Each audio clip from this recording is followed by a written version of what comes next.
सदाशिवसमारम्भाम् शङ्कराचार्यमध्यमाम् अस्मदाचार्यपर्यन्ताम् वन्दे गुरुपरम्पराम् वन्दे गुरुपरम्पराम् वन्दे गुरुपरम्पराम्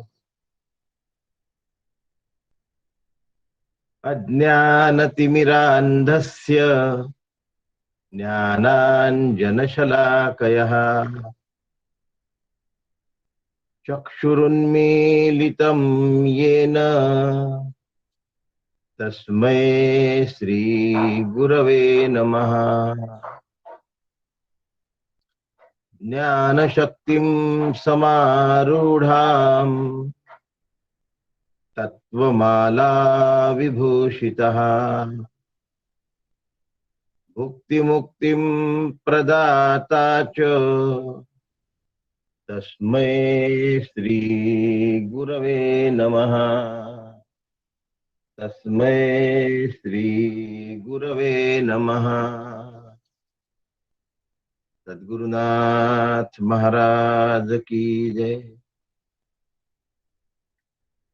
परम ब्रह्म परम धाम पवित्रं परमं भवान् पुरुषं शाश्वतं दिव्यम् आदिदेवमजं विभुम् आहुस्त्वां ऋषयः सर्वे देवर्षिर्नारदस्तथा असितो देवलो व्यासः वयं चैव ब्रवीषिमे सर्वमेतद्रुतं मन्ये यन्मां वदसि केशव न हि ते भगवन् व्यक्तिं विदुर्देवान् दानवः। सद्गुरुनाथ महाराज की जय। काल आपण बघितलं होतं श्री गुरूंची अनुकंपा काय असते. खूप जणांना श्री गुरु काय असतात हेच माहित नसतं. श्री गुरूंचं परमश्रेष्ठत्व, श्रेष्ठत्व म्हणत नाहीये मी, लक्षात ठेवा, परमश्रेष्ठत्व हे कळायलाही फार मोठं भाग्य लागतं. श्री गुरु सगळ्यांचे महान असतात, पण आपले श्री गुरु महान आहेत हे समजणारा शिष्य भाग्यवान आहे. ज्या शिष्याला ही जाणीव होते की माझे श्री गुरु महान आहे, तो शिष्य लहान राहत नाही, एवढं लक्षात ठेवायचं. काही जणांच्या मनात असे पण गैरसमज आहेत की श्री गुरु माझ्या घरी आले पाहिजे, माझ्याकडे चालते घरामध्ये प्रत्यक्ष त्या देहानी येणं इतकं भाग्य आपलं असेलच असं नाही सांगू शकत. पण अंतःकरणामध्ये श्री गुरु येणं याचा अर्थ हृदयरूपी घरामध्ये, हृदयरूपी सिंहासनामध्ये श्री गुरु विराजमान होणं आहे. आणि हे जर आमच्या लक्षात आलं बरोबर, तर श्री गुरु माझ्याकडे आले हे कळतं. शरीराच्या येण्याला जर येणं समजत असेल तर श्री गुरु ब्रह्मा हे कधी कळेल. शरीराचं येणं आणि शरीराचं जाणं हे अत्यंत गौण भाग आहे, अत्यंत छोटासा भाग आहे. आणि श्री गुरूंसाठी तर त्या भागाला फारसं महत्वच नाहीये. मग आम्ही काय करायला पाहिजे? आम्ही हेच करून घ्यायला पाहिजे की मला श्री गुरु करावेसे वाटण्याची इच्छा अंतःकरणात निर्माण झाली, याचा अर्थ माझ्या अंतःकरणात श्री गुरु आले. आता गुरु आले याचा अर्थ मला स्वतःला धडपड करून गुरूंकडे जायला पाहिजे.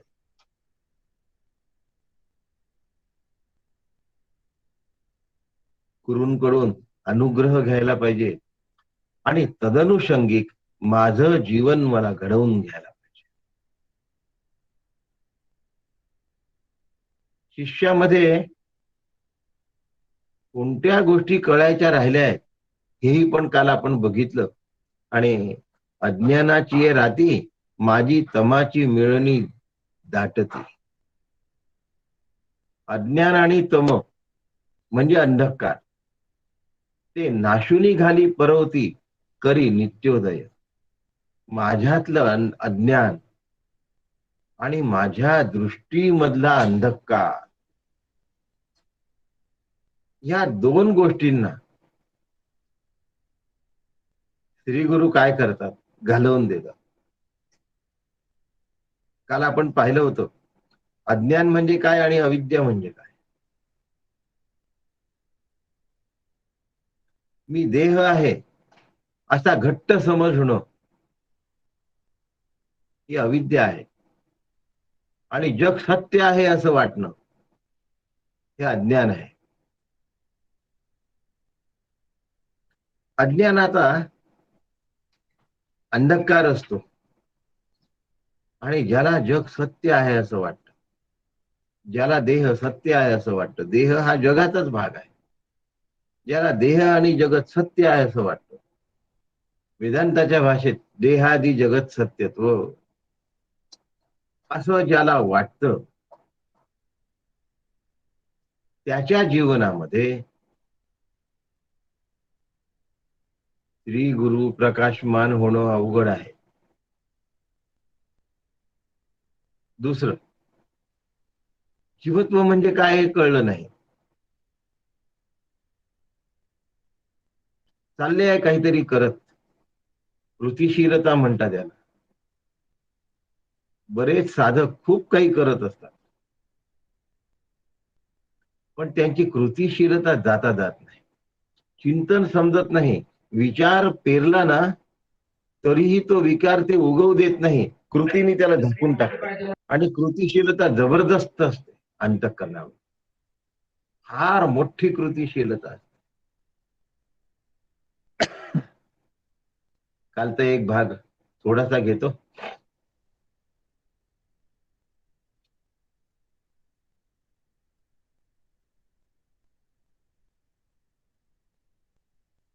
अज्ञान आणि अविद्या यांचं एकत्रीकरण. एरवी ते समानार्थी शब्द वापरतात आहे, पण यांच्यात बारकावा आहे जो मी आता सांगितला. देह सत्यत्व भ्रांतीला अविद्या असं म्हणतात आणि जगत सत्यत्व भ्रांतीला अज्ञान असं म्हणतात.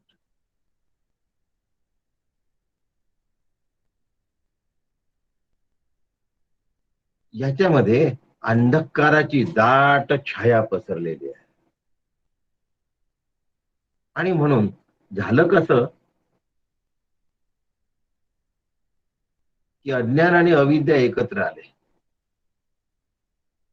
म्हणजे रात्र आणि अंधार एकत्र आला.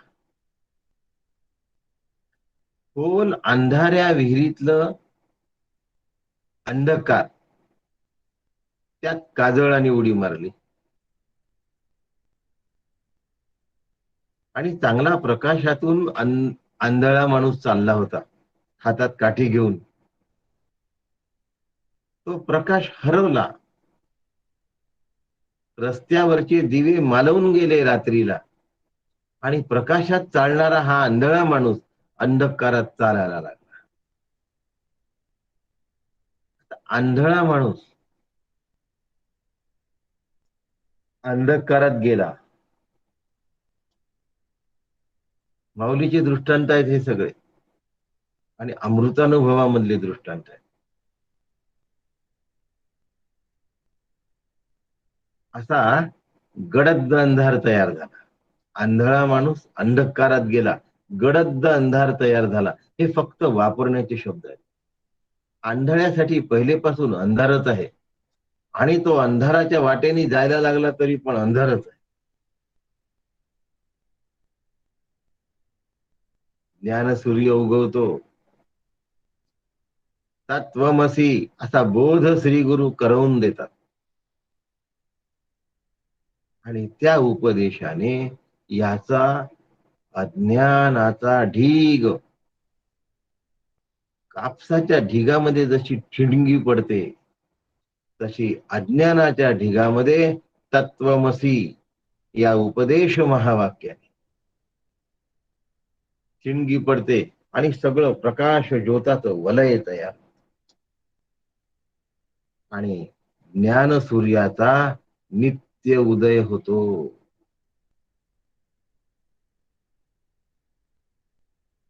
असा उदय झाला की तत्वमसी उपदेश केलेल्या शिष्याला सोहम, मी ब्रह्म आहे, अहम ब्रह्मास्मी,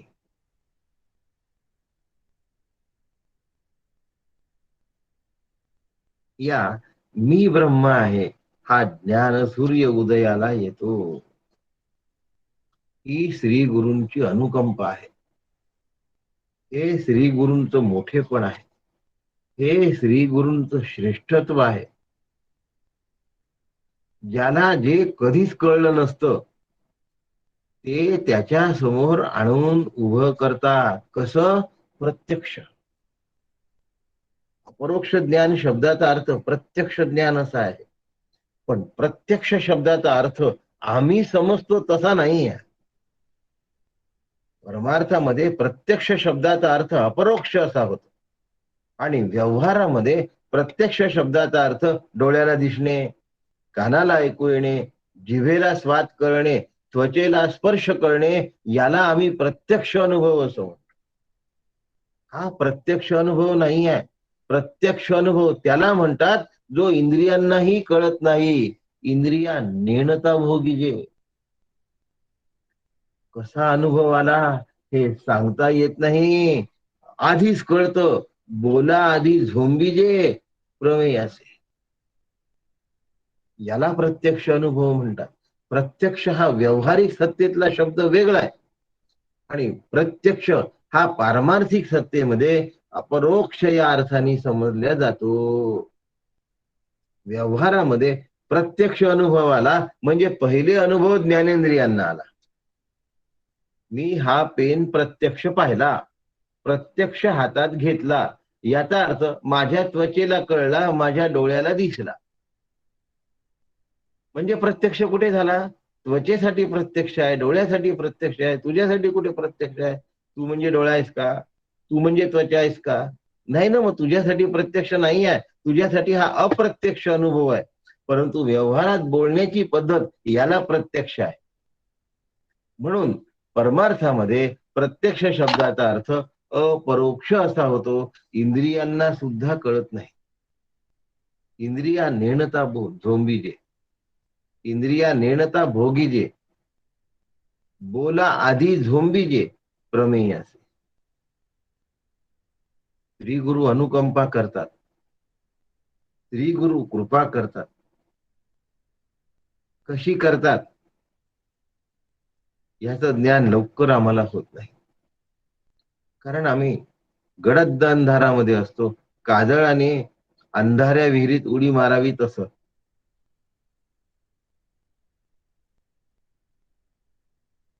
अंधाऱ्यापुढे अंधार येऊन पडला तसा. रात्र आणि अंधकार याचं मिलन झालं तसा. बघा, अंधकाराचंही काय वर्णन आहे.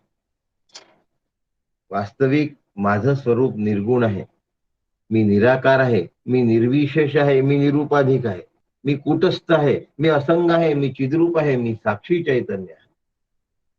असं असताना सुद्धा अनुकंपा काय आहे? शिष्याच्या अंतःकरणात निवास करतात. सर्वस्य चाहम हृदय सन्निविष्ट. सगळ्यांच्या हृदयात जो निवास करतो त्याला ईश्वर असं म्हणतात. आणि हा ईश्वर ज्या वेळेला जीवावर अनुकंपा करतो तेव्हा त्याला श्री गुरु असं म्हणतात. दोनही आहेत ब्रह्मच, पण ब्रह्म जेव्हा शिष्यावर अनुकंपा करतं तेव्हा त्या ब्रह्माला श्री गुरु असं म्हणतात. श्री गुरु ब्रह्म त्यामुळे आहेत. श्री गुरु ब्रह्म आहेत, पण आम्हाला ब्रह्म कळत नाही, म्हणून ते कळण्यासाठी देह धारण करून आमच्यावर अनुकंपा करतात आणि आमच्या अज्ञानाचा तिमिर म्हणजे अंधकार घालवून आम्हाला ज्ञान संपन्न करतात. पण आमची कृतीवर फार जोर असतो. सांगितलं जातं असं असं करा बरं, ते करण्यामध्ये काय करायचं आहे हे लक्षात राहतं, का करायचं आहे हे लक्षातच नाही राहत. कसं करायचं हे थोडस लक्षात राहतं, पण काय करायचं आहे हे पूर्ण लक्षात राहतं. काय करायचं आहे हे पूर्ण लक्षात राहतं, कसं करायचं आहे हे थोडस लक्षात राहतं, का करायचं आहे हे लक्षातच नाही. उद्देश उद्देश हरवला, उद्देश हरवला की माणसाच्या मनामध्ये अज्ञान प्रगटत. हा उद्देश विवेकाने निर्माण केलेला आहे. आणि विवेक जर नसेल तर मग ठिकांड पिस परमार्थ होत. अज्ञानाची राची माझी तमा माझी मिळणी दाटती, ते नाशुनी घाली परवती, करी नित्योदय. ह्या ओवीचा हा थोडक्यात अर्थ आज मांडलाय, काल मी सविस्तर मांडला.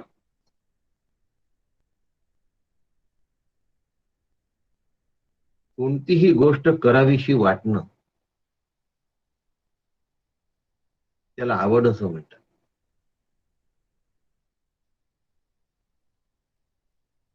तीच गोष्ट हवी असं वाटणं याला त्या गोष्टीत गोडी लागणं असं. पहिल्यांदा ती गोष्ट करावीशी वाटणं, आवड आहे. ते सत्संगाला जातात, यांना सत्संगाला जावंसं वाटतं, त्यांना आवड लागली सत्संगाची. आता आहे ना, सत्संगाच्या वेळेला घरी बसणं आम्हाला किंवा मोबाईल ऑन नाही केला, नेट जर नसेल तर मग जळफळाट होतो, अंतःकरण अस्वस्थ होतं. त्या वेळेला दुसरं काही करू देत नाही, गोडी लागली. आवडीचं रूपांतर गोडीमध्ये झालं आणि गोडीचं रूपांतर छंदामध्ये झालं.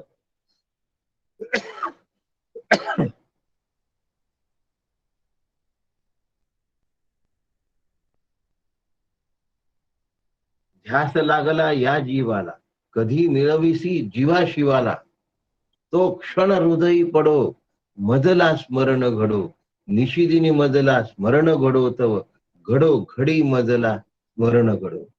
छंद आहे, छंदामध्ये ध्यास असतो, छंदामध्ये वेळ असतो, छंदामध्ये चैन पडत नाही.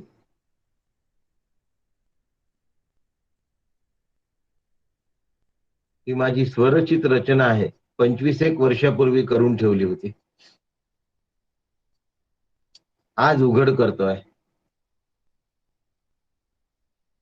ध्यास लागला पाहिजे. आम्हाला गावाला जायचं असतं. कालच मी मुंबईहून अकोल्यात आलोय. अगदी जेमतेम पोहोचलो आणि अभ्यास वर्गाला लागलो. माझी गाडी वेळेवर पोहोचेल की नाही, माझी गाडी वेळेवर माझं जमेल की नाही, ध्यास लागला. एवढे जण वाट बघत असताना आज 100-125 लोक वाट बघत असताना माझ्या एकट्यामुळे या सत्संगात अडंगा निर्माण होता कामा नये, एवढंच वाटायचं. आणि ट्रेन मध्ये असूनही सकाळी जाग आला. कधी येईल अकोला, वेळेच्या आत पोहोचेल अशी ट्रेन केली होती रिझर्वेशन. पण तरीही ट्रेन मध्ये बसल्यावर आपल्या हातात नसतं, ती ईश्वराची इच्छा असते. सत्संग सुरू होईपर्यंत आपण बरोबर पोहोचलो पाहिजे, वेळ सांभाळता आली पाहिजे. ध्यास म्हणतात, ध्यासाचं रूपांतर छंदामध्ये होतं. आवड, गोडी आणि छंद असे 3 शब्द मी सांगितले आहेत. गोडीमध्ये ध्यास असतो आणि छंदामध्ये ध्यासाची सहजावस्था असते. आवडीमध्ये कृतिशीलता असते, गोडीमध्ये ध्यास असतो आणि छंदामध्ये सहजता असते, त्याशिवाय करमत नाही. दळीता कांडिता तुझ गायी न अनंता, हा छंद आहे. आता मी तुझा गायन करणार असं ठरवून दळण आणि कांडण जनाबाई नाही करत आहे. जनाबाईंनी दळण कांडण नाही केलं तरीही त्या विठ्ठल नामच घेणार, आणि केलं तरीही त्या विठ्ठल नाम घेणार. म्हणून तुझं गायन, हा जो गायन शब्द आहे, कोणतीही गोष्ट जेव्हा गायली जाते ना तेव्हा त्याच्यामध्ये आवड असते. म्हटली जाते ना तेव्हा सांगण्याचा प्रकार असतो, आणि उच्चारला जाते ना त्यावेळेला फक्त तो म्हणण्याचा प्रकार असतो. बारकावे लक्षात ठेवा. आवड गोडी आणि छंदामध्ये जसे बारकावे आहेत, तसे हे बारकावे या ठिकाणी सुद्धा आहेत. म्हणणे, सांगणे आणि गाणे, हे पण तीन छटा आहेत शब्दांच्या, अवस्थांच्या तीन छटा आहेत. ह्या आमच्या लक्षात आलं पाहिजे. श्री गुरु आम्हाला सांगतात, त्याला आदेश म्हणून घेता आला पाहिजे. आदेश. श्री गुरु आम्हाला, काका मला म्हणाले म्हणाले काय, काकांनी तुला करायला सांगितलं. श्री गुरु कधीच आग्रही नसतात. अनाग्रहेशु बुद्धे फलम. पण काका कुठेच आग्रह धरत नाही. काकांना तुम्ही भाकरी खायला घ्या की पोळी खायला द्या, पुरी खायला द्या की पराठा खायला द्या, काकांचा कुठेही आग्रह नसतो. पण साधकाने अभ्यास केला पाहिजे या ठिकाणी काका कधीच तडजोड करत नाही. इथे काका आग्रही आहे, आणि हे त्यांचं आग्रहीत्व, हे त्यांचं दयाळुत्व आहे, लक्षात ठेवा. उकारम तू गुणातीतम, रुकारम रूपमुच्यते. गुरुगीता. गुकारो अंधकार, रुकारो तन्निवर्तक. आणि हे आमच्या जर लक्षात आलं तर आम्हाला हे सगळं बरोबर साधणार आहे, आणि हे आमचे श्रीगुरु आमच्याकडून करवून घेतल्याशिवाय राहणार नाहीत. आजच्या श्लोकांवर येतो. नमनाला घडाभर तेल झालेलं नाही. कालचा विषय सविस्तर सांगण्याची नितांत गरज आहे, आणि पुन्हा पुन्हा सांगण्याची गरज आहे. एवढं सांगितल्यानंतरही उघडलेले डोळे उघडेच राहतील याचा काही भरोसा नसतो. माया इतकी प्रभावी आहे, अज्ञान इतकं प्रभावी आहे की ते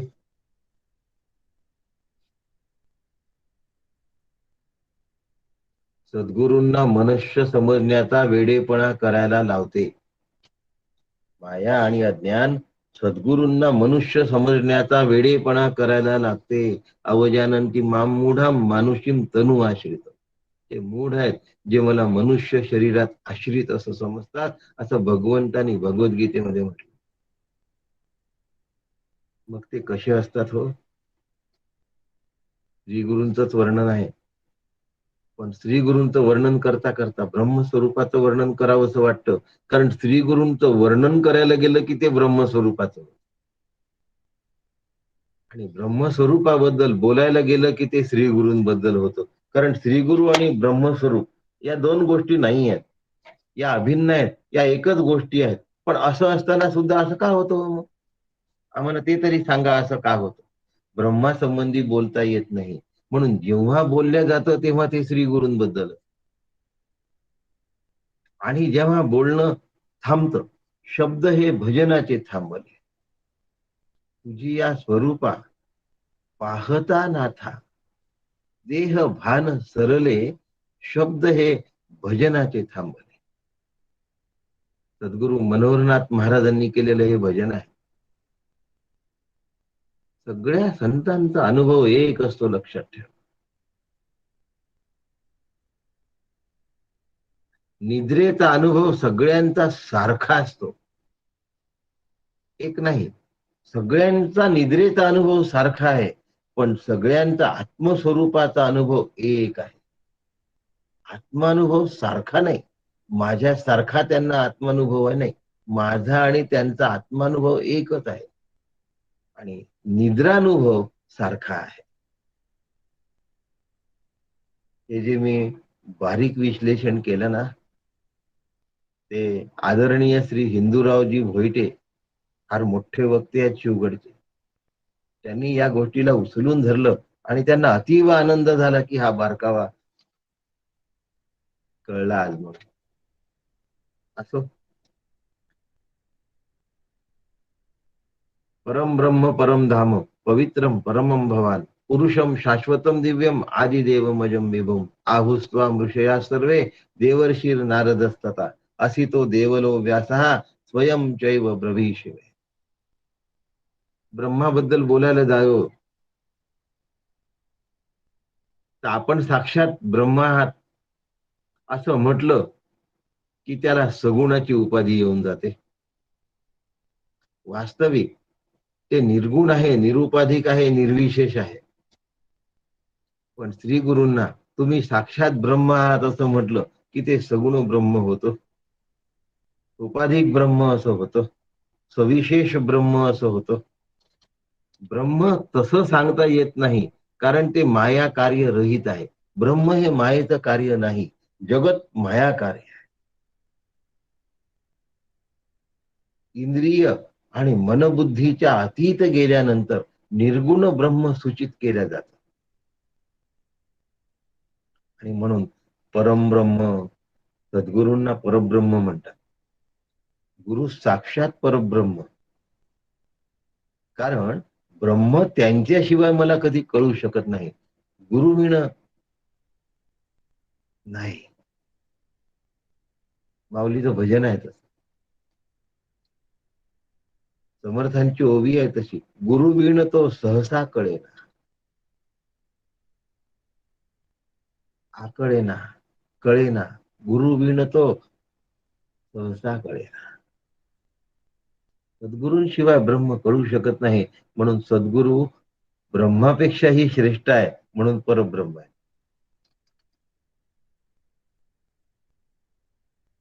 ब्रह्मापेक्षा श्रेष्ठ आहे म्हणून परम ब्रह्म असा शब्द वापरला. दुसरं परमधाम. कुठे राहतात ब्रह्म? राहतं कुठे? मी कुठे राहतो? घरात. घर कुठे राहतं? गावात. गाव कुठे असतं? देशात. देश कुठे असतो? पृथ्वीत. पृथ्वी कुठे असते? ब्रह्मांडात. म्हणजे आमचा पत्ता ठरला. काय ठरला? जिल्हा, तालुका, पोस्ट, मुक्काम. ब्रह्मांड, पृथ्वी, देश, गावातलं घर. मग आता ब्रह्म कुठे राहतं? ते या सगळ्यांना व्यापून राहतं. या सगळ्यांना व्यापून राहतं म्हणजे ते याच्या बाहेर असलं पाहिजे, तर ते याच्या बाहेर नाहीये. मग ते याच्या आत असेल तर मग याच्यापेक्षा ते लहान आहे.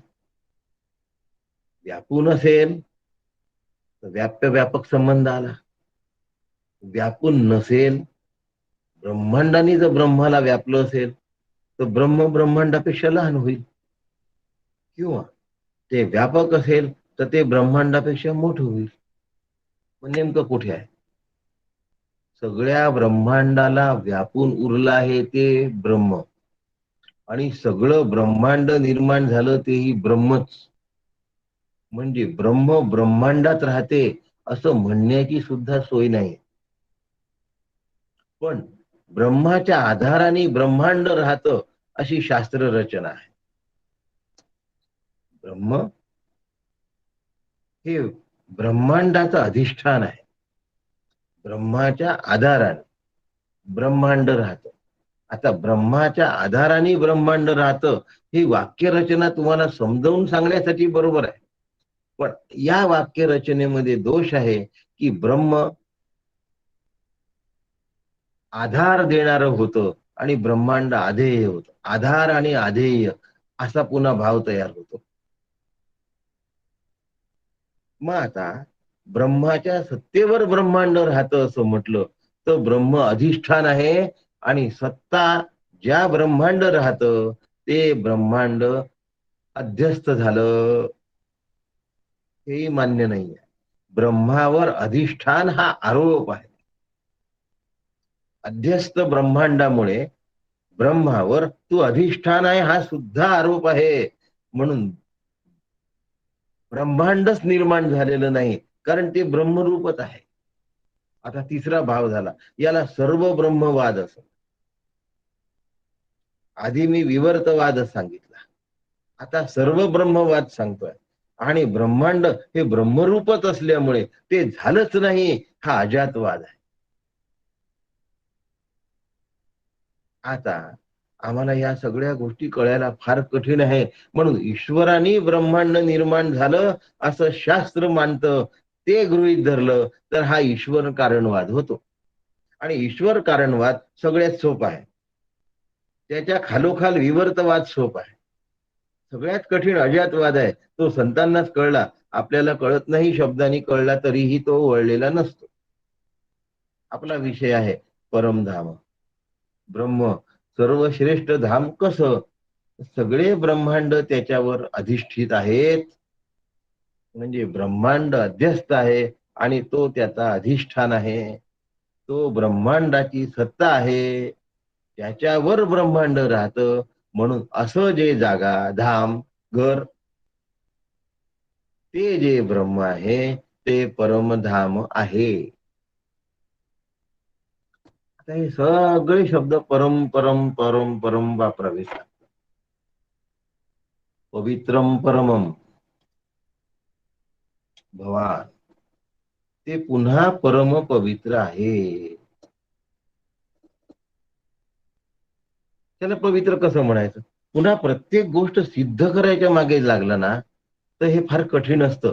पण बुद्धीला ते सिद्ध केल्याशिवाय चैन पडत नाही. म्हणून भगवंतांनी हे शब्द वापरले. मला सांगा, माझं वैद्यकशास्त्र हा माझा क्षेत्र आहे. सूर्याच्या उष्णतेने जंतू नाहीसे होतात की नाही होत?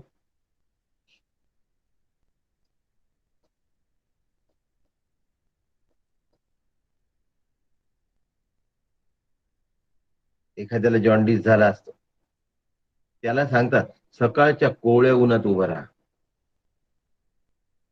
तू कोवळ्या उन्हात उभा राहा, तुला पटकन बरं वाटेल. व्हिटॅमिन डी फार दुर्लभ असतं. का दुर्लभ असतं? सकाळचं ऊन येतं कधी आणि जातं कधी हे आम्हाला कळतच नाही. आमचे डोळे मिटलेले असतात.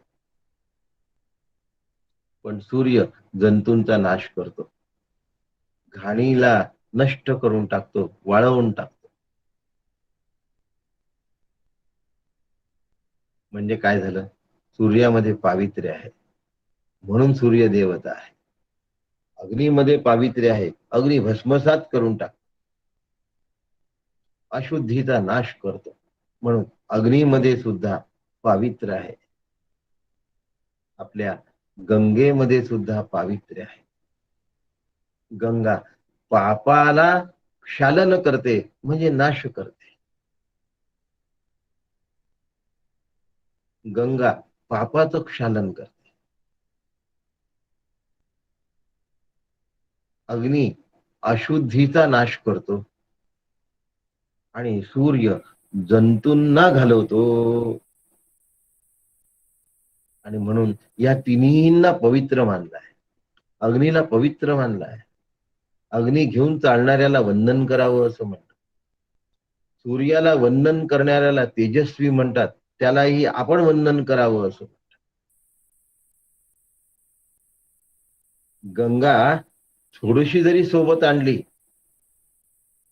तरी त्याच्या जीवनभराचे पातक निघून जातील. मरणाच्या क्षणी त्याच्या जिभेवर एक थेंब जरी गंगा किंवा नर्मदेचा राहिला तर.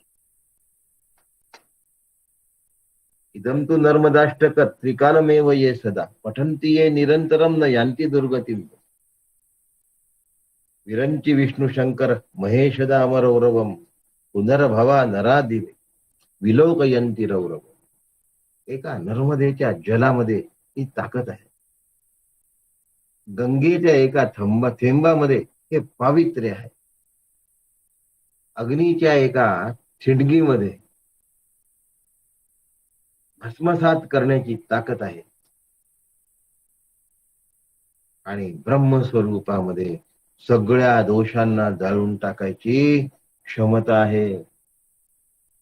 पापांचे ते पर्वत पळती पुढे,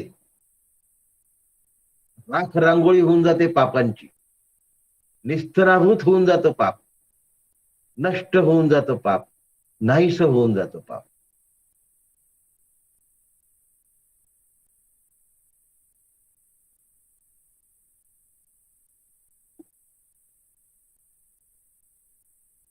म्हणून ब्रह्म परम पवित्र आहे. जन्मोन जन्मीचं अज्ञान क्षणार्धात घालवतो.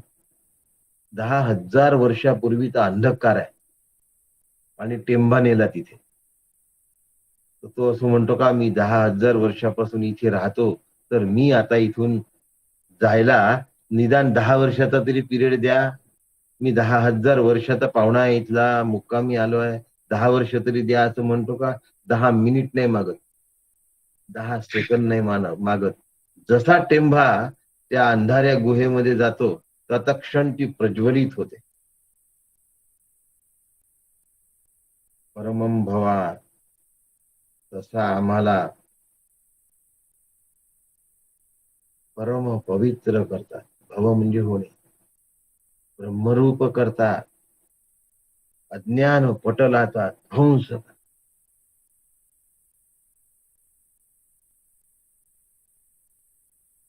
सर्व संसार सत्यत्वाचा नाश करता. असा दिवस हा आयुष्यातला सुदिन असतो. अगदी सोनियाचा दिनो, वर्षे अमृताचा, अमृताचा वर्षाव आहे. अज्ञान पटलाचा ध्वंस आहे. तो पडदा पुन्हा शिल्लकच राहत नाही अज्ञानाचा, तर त्याच्यावर पुन्हा जीवनपट कसा दिसणार? पडदा असेल तर सिनेमा दिसेल की नाही? अज्ञान पटल काढून टाकलाय तर जीवन कसं दिसणार आहे? म्हणून पवित्राणाम पवित्रोयम, मंगलाणाम मंगलम. ब्रह्मस्वरूप कसं आहे? पवित्रातलं अतिपवित्र आणि मंगलातलं परममंगल. ज्ञानप्रकाश किंवा ज्ञानोदय होतात. गडद अज्ञानाचा, शेकडो जन्म जुन्या अज्ञानाचा, अंधकाराचा नायनाट होतो.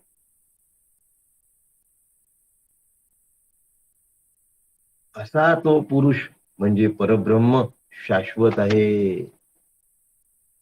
दिव्य आहे, आदी आहे, म्हणजे अनादी आहे.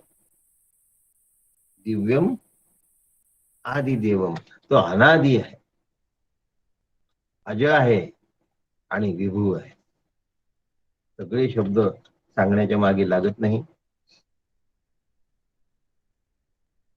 अनादी म्हणजे पहिलेपासून आहे.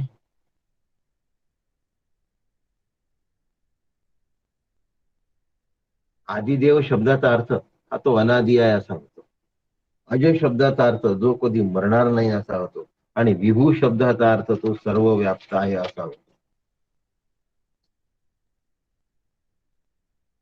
हे देवर्षींनी मान्य केलं आहे. कोणी मान्य केलं आहे? देवर्षी नारदस्तथा असितो देवलो व्यासः स्वयं जैव ब्रभीषीने. कोणी? वरील सर्व ऋषी, देवर्षी नारद, असित, देवल, व्यास हे सगळे मुनी हेच सांगतात. सर्वमेत धृतम म्हणले यन्माम वदसी केशव, नाही ते भगवम व्यक्ती विदुर्देवान दानवा. केशवा, तुला जे सांगतोय ना ते सगळं सत्य आहे असे मी मानतो. पण भगवंता, तुझं स्वरूप ना देव जाणू शकत ना दानव जाणू शकत. मी कसं जाणू? मला काहीतरी युक्ती सांग. काय सुंदर आहे अर्जुन, आणि केवढा व्याकुळ आहे बघा भगवत स्वरूप जाणण्यासाठी. तो म्हणतो दानवाला म्हणजे मानवाला, आणि देवाला. दानवाला म्हणजे राक्षसाला, मानवाला म्हणजे आम्हाला आणि देवाला तुझं स्वरूप जाणणं कठीण आहे, तर आम्हाला ते सोपं करून सांग ना कसं काय जाणू म्हणून. विश्वाच्या मागे असलेलं जे तत्व आहे, जे तत्व सर्वव्यापी आहे, जे पारमार्थिक आहे, सर्व द्रुतम म्हणणे, जे सगळ्यांना मान्य आहे, असं जे तुझं पारमार्थिक स्वरूप आहे, ते इंद्रिय अगोचर आहे, म्हणजे इंद्रियांना कळत नाही, ते मिथ्या आहे. तरी पण सगळे ऋषीमुनी तुझ्या स्वरूपातच प्रतिपादन करतात. ते इंद्रिय अगोचर आहे आणि ते मिथ्या विश्वामध्ये वसलेलं आहे. मिथ्या आहे शब्द वापरला होता तेवढा बदलतो. ते मिथ्या विश्वामध्ये पण आहे आणि इंद्रियांना अगोचर पण आहे. मग आम्हाला ते कसं कळेल? त्यांचं बोलणं, त्यांची चर्चा, त्यांचं कथन, त्यांचं चिंतन, त्यांचं अवगाहन हे फक्त तुझे पारमार्थिक स्वरूपच आहे. तू सत्य आहे, बाकी सगळं मिथ्या आहे. हे सत्य मिथ्यात्व सत्यत्वाच्या अधिष्ठानावर आहे. पण आम्हाला सत्यत्व दिसत नाही रे, मिथ्यात्वच कळत रे. सर्वमेत द्रुतम म्हणणे मला मान्य आहे बरं. मी मान्य करायला पण तयार आहे, पण मला पटत नाही रे, दिसत नाही रे, कळत नाही रे, अनुभवायला येत नाही रे. नाही ते भगवन व्यक्ती विदुर देवा न दानवा. दानवांनाही कळत नाही, देवांनाही कळत, राक्षसांनाही कळत नाही आणि देवांनाही कळत. का नाही कळत हो? आम्हाला शरीर दृष्टी आहे, आत्मदृष्टी नाही आहे. दिव्य दृष्टीची गरज नाही आहे आत्मदृष्टीसाठी. ते श्री गुरुकृपा दृष्टी निर्विषय होय. गुरुकृपा दृष्टीची गरज आहे. दिव्य दृष्टीची गरज विभूती योगासाठी आहे. भगवंताचं दिव्य दर्शन पाहण्यासाठी दिव्य दृष्टी लागेल, पण भगवंताचं स्वरूप बघण्यासाठी गुरुदृष्टी लागते. आम्ही शरीरच पाहतो. देह, मन, बुद्धी, रूप, कुळ, सत्ता, संपत्ती, बालक आहे की तरुण आहे की वृद्ध आहे, राहतो की जातो. आउट ऑफ बॉक्स थिंकिंग करायची आम्हाला सवयच नाही. एका मर्यादेत आम्ही विचार करतो. सरड्याची ढाव कुंपणापर्यंत, म्हणून याला सरड्याची वृत्ती असं म्हणा, किंवा कूप मंडूक वृत्ती असं म्हणा. कूप मंडूक वृत्ती असं म्हणा. शरीर जाण्यापूर्वी मी आहे आणि शरीर गेल्यानंतरही मी आहे. म्हणून शरीर मध्ये असलं काय आणि नसलं काय मी आहे. भगवंता तुमच्या वचनावर माझा विश्वास आहे. श्री गुरूंच्या वचनावर शिष्याचा परिपूर्ण विश्वास असला पाहिजे. नाही, आमचे काका सांगतात ते खरं आहे, ते खोटं असू शकत नाही, पण डॅश डॅश डॅश. पण कसा आला हो? पण कुठे आला? लोक विचारतात, प्रश्न नाही सांगत. पण परंतु श्रीगुरूंच्या शब्दानंतर कसे काय शिल्लक राहतात? भगवंताच्या वचनावर अर्जुनाच्या मनात कुठलाही विकल्प तयार झाला नाही. म्हणून सर्वमेत दृश्यम म्हणणे हे सगळं मला दिसत असून मला मान्य आहे भगवंता. जे तू म्हणतोस ते मला मान्य आहे. यन्माम वदसी केशव, तू सांगतोस ना भगवंता, बस मला ते मान्य आहे. मान्य आहे तर मग आता ते स्वीकार ना. स्वीकारण्याची जबाबदारी कोणाकडे आहे? माझ्याकडे की तुझ्याकडे? काकांनी आम्हाला सांगितलं हो की याचा अभ्यास करा. आता आम्हाला केलाच पाहिजे, पण आम्हाला समजेल की नाही हो? तुम्हाला समजणार आहे म्हणूनच सांगितलं ना काकांनी. तुम्हाला समजावं म्हणूनच सांगितलं ना काकांनी. तुम्हाला तो समजेल आणि आता ते समजून घेण्याची गरज आहे म्हणूनच सांगितलं ना काकांनी. काकांनी सांगितल्यानंतर आम्हाला समजेल की नाही असा प्रश्न कुठे निर्माण होतो.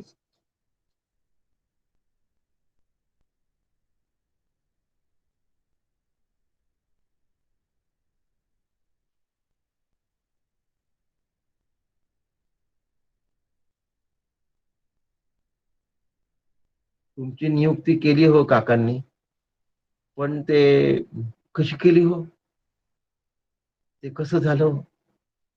काकांना विचारा. मी सांगू का काय झालं काय केलं ते. 25 वर्षापूर्वीच भजन तुम्हाला आज सांगतो आहे. तो जो ध्यास आहे त्याला 25 वर्ष होऊन गेले एवढं तर मान्य करता. जास्त झाले आहेत, मी तुम्हाला फक्त 25 सांगेन. मान्य करताना की त्यावेळेच ज्या अर्थी ते आहे त्या अर्थी त्यावेळेला ते तसं असावं, पण ते तुम्हाला तेव्हा नाही कळलं. आज एकदम काका बोलल्यानंतर कळलं. तर मग तुम्हाला असं वाटतं हे अचानक कसं काय एकदम आगडवी उगाळवीन प्रकाश यावा, एकदम आतापर्यंत सगळा अंधार होता एकदम कसं आतापर्यंत अंधार असता, तर कसं शक्य झालं असतं हे. असं तत्काळ वीज लुकलुकल्यासारखं असेल तर ते लगेच चाललं गेलं असतं. श्री गुरूंनी सांगितलं ते ओळखत होते, ते जाणत होते त्या गोष्टी, पण इतरांना कशाला कळणार आहे. जावे त्याच्या वंशा तेव्हा कळे. पाण्याविनो मासा झोप घेतो कैसा, जावे त्याच्या वंशा तेव्हा कळे. कसं झोपत असेल हो मासा रात्री, तुम्हीच सांगा हो. दिवसा तसाच राहतो रात्री तसाच राहतो, तुला नाही सांगता येणार हे. जावे त्याच्या वंशा तेव्हा कळे, तू मासा होऊन बघ.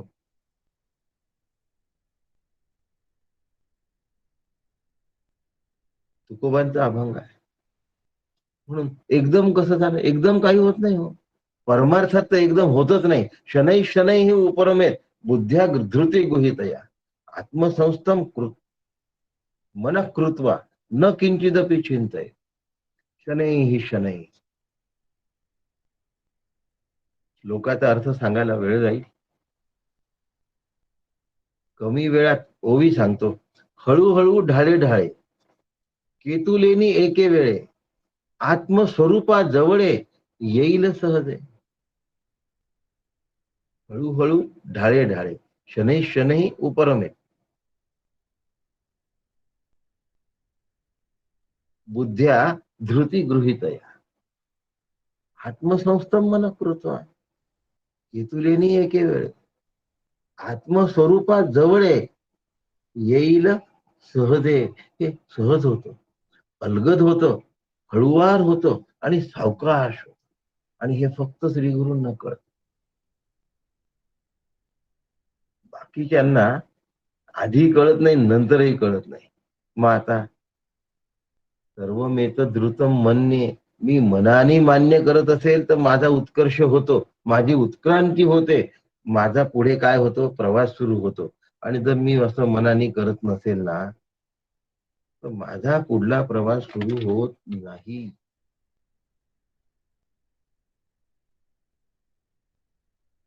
मग आता माझ्या मनस्थितीला घडवण्याची जबाबदारी अर्जुनाने स्वतःची पार पाडली आहे, माझं कोणी करावं. माझी जबाबदारी कोणी पार पाडावी, दुसरा नाही पाडू शकत, मलाच पार पाडावं लागतं. सर्व मेत द्रुतम म्हणणे. आणि आतापर्यंत त्यांनी मान्य केलाय. पुढच्या श्लोकात अर्जुन जाणतोय. स्वयमेना स्वयमेवात मना मान स्वयमेवात मनात मानम वेत्थत्वम पुरुषोत्तम. वेत्थ विद वेत्थी धातू आहे, जाणणे असा अर्थ. आतापर्यंत मान्य केलाय, आता जाणतोय.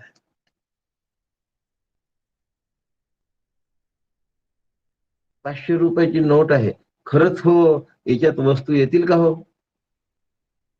हे धन आहे का हो? नाही. तुम्ही म्हणता की 500 रुपयाची नोट आहे, मला मान्य आहे भारत सरकारचं याच्यावर अशोक स्तंभ आहे म्हणून मला मान्य आहे, असू शकतं. मग आता खर्च करून बघ, त्यात तुला वस्तू मिळतील. आता वेत्थ, आता जाणलं. आधी मानलं, नोट खिशात होती तोपर्यंत मानलं की या नोटीने येऊ शकतं. पण आता ती खर्च करून पाहिली आणि त्याच्या मोबदल्यात वस्तू घेऊन पाहिल्या. दुकानदारांनी नोट घेतली आणि मला वस्तू दिल्या. आता मी वेत्थ, जाणलाय आता ते. आणि हे जाणणं कसं असतं हे आपण उद्याच्या प्रवचनात बघूया. उद्या भगवद्गीता घ्यायची की दासबोध घ्यायचा या संबंधी मी काही जणांशी थोडं बोलून ठरवतो. कारण परवा सकाळी इथे पाहुण्यांची गर्दी आहे, तर वर्ग घ्यायला नाही बसता येणार आहे. तर उद्या गीतेच्या ऐवजी दासबोध घेऊ, किंवा मग परवा दासबोधाला सुट्टी देऊन उद्या गीता घेऊ. थोडस काही जणांचं मत घेऊन तसं मी ठरवेन उद्या. आणि उद्याचा वर्ग नक्की आहे, परवा नाही. आज आपण थांबूया. अकोल्यातनं आपल्या सगळ्यांना वंदन करतो. रामकृष्ण हरी. रामकृष्ण हरी. रामकृष्ण हरी काका. रामकृष्ण हरी. नमस्कार. रामकृष्ण हरी काका. रामकृष्ण हरी अश्विनी. स्वातीताई नमस्कार. रामकृष्ण हरी. रामकृष्ण हरी. रामकृष्ण हरी. नीलाताई नमस्कार. रामकृष्ण हरी. रामकृष्ण हरी काका. पद्माताई, हो प्रमिलाताई रामकृष्ण हरी नमस्कार. पद्माताई नमस्कार. रामकृष्ण हरी. नमस्कार. संजय रामकृष्ण हरी नमस्कार. रामकृष्ण हरी भैया. श्री रामकृष्ण हरी. रामकृष्ण हरी काका. रामकृष्ण हरी. अनु रामकृष्ण हरी बेटा. रामकृष्ण. वीणाताई नमस्कार. रामकृष्ण हरी. रामकृष्ण हरी काका. रामकृष्ण. शालिनीताई नमस्कार. रामकृष्ण हरी. वासंतीताई नमस्कार. रामकृष्ण हरी. रामकृष्ण हरी काका. रामकृष्ण हरी. गोविंदजी रामकृष्ण हरी. रामकृष्ण हरी काका. प्रतिभाताई रामकृष्ण हरी. रामकृष्ण. उषाताई नमस्कार. रामकृष्ण हरी काका. रामकृष्ण हरी. नमस्कार. रामकृष्ण. गजानन राम. रामकृष्ण. सुचितावैनी नमस्कार. रामकृष्ण हरी काका. नमस्कार. नमस्कार. पद्मजावैनी नमस्कार करतो.